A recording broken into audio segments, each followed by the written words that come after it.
Regarding naman sa examination ng books, ito ay ginagawa lamang once a year. With regard po kung yung i-examine is yung income tax with respect to the income taxation.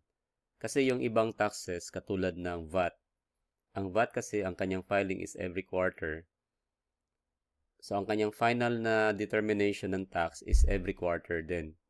So, ibig sabihin niyan, pwede siyang i-examine 4 times in a year, in a taxable year. Now, regarding sa income tax, since once lang siya, pero ito yung mga exceptions pagdating dyan sa once a year. Una, kung mayroong fraud, irregularity or mistakes na according sa CIR, pwede silang makapag-inspect ng books mo more than once in a taxable year. Ikalawa, kung mag-request for investigation, ang ibig sabihin ng investigation, you are allowing the BIR na pwede silang mag-review ulit doon sa books mo.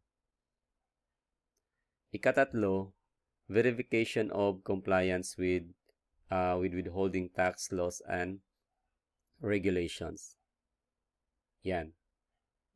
Pwede silang, pag regarding kasi sa withholding tax laws, pwede silang maka-inspect sa iyo kasi yung ano din dyan, yung withholding is, ano kasi yung withholding, hindi kasi yan sa iyo. So, medyo stricto siya pagdating dyan.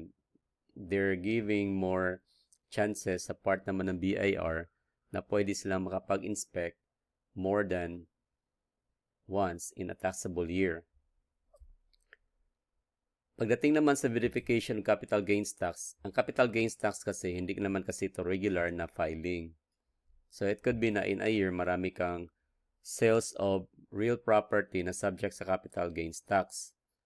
Ang deadline niyan is within 30 days from the date of sale.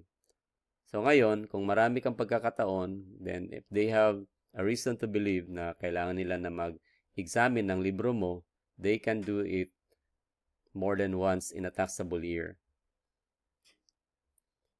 So in the exercise of the commissioner's power under the tax code as amended, ang pag-obtain ng information from the person is in which case another separate examination inspection may be made according yan sa power.